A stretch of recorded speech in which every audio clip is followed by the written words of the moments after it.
வணக்கம். உலகமெங்கும் பறந்து விரிந்து வாழும் என் தமிழ் உறவுகள் உங்கள் அனைவருக்கும் அரசியல் மீடியா யூடியூப் சேனல் சார்பாக வணக்கத்தை தெரிவித்துக் கொள்கின்றேன். என் உயிரிலும் மேலான என் முத்திரையர் உறவுகளை உங்கள் அனைவருக்கும் அறந்தாங்கி சட்டமன்ற தொகுதி களஞ்சியம் செல்வாவின் வணக்கத்தை தெரிவித்துக் கொள்கின்றேன். உங்கள் எல்லாருக்குமே தெரியும், இன்று நம் அனைவருமே ஒரு மீளா துயரத்தை ஏற்படுத்தி சென்றிருக்கு. அது என்னவென்னா உங்கள் எல்லாருக்கும் தெரியும்னு நினைக்கிறேன். நம்மளுடைய அரசியல் ஆசான், நம்மளுடைய முன்னத்தியர் ஏவி ஐயா அவர்களின் மருமகனும் மற்றும் தமிழ்நாடு முத்தரையர் வாழ்வாதார சங்கத்தின் நிறுவன தலைவி வீர் திரு ஏவி தனலட்சுமி அம்மா அவர்களின் கணவரும் தமிழ்நாடு முத்தரையர் வாழ்வாதார சங்கத்தின் செய்தி தொடர்பாளர் அருமை அண்ணன் திரு மணிமாறன் அண்ணன் அவர்களின் உயிர் இழப்பு.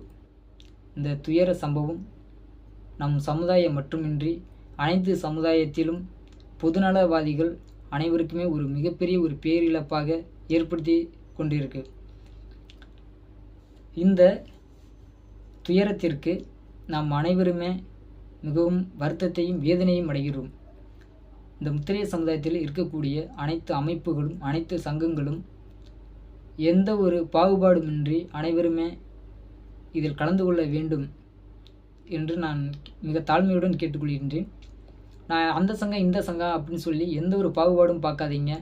இது நாம் எல்லாருமே நம்மளுடைய சமுதாயத்தில் அடுத்த தலைமுறைக்கு ஒரு முன்னோட்டமாக தான் நாம் வாழ வேண்டும். அது மட்டுமின்றி நம் சமுதாயத்துக்காண்டி தான் நம்மளுடைய அர்ப்பணிச்சுக்கிறோம். அந்த ஒரு நல்ல நோக்கத்தில் தான் நம்ம வெவ்வேறு அமைப்புகளாக நம்ம பயணித்தாலும் நம்மளுடைய நோக்கம் ஒன்று தான், நம்மளுடைய சமுதாயம் வாழ வேண்டும், வளர வேண்டும். இது மட்டுமே நம்மளுடைய இலக்கு.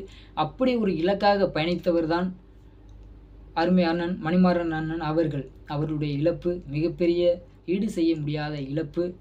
அன்னாரை இழந்து வாடும் குடும்பத்தினருக்கு எங்களின் மீளா துயரத்தை நாங்கள் தெரிவித்துக் கொள்கின்றோம். அனைவரும் எந்த ஒரு பாகுபாடுமின்றி தனலட்சுமி அம்மா அவர்களின் இல்லத்திற்கு சென்று ஆறுதல் கூறுமாறு உங்களை அன்புடன் கேட்டுக்கொள்கின்றோம். என்றும் மீளா துயரத்தில் அறந்தாங்கி சட்டமன்ற தொகுதி களஞ்சியம் செல்வா மற்றும் தமிழ்நாடு முத்தரையர் முன்னேற்ற சங்கத்தின் சார்பாக மீளா துயரத்தை தெரிவித்துக் கொள்கின்றோம். நன்றி.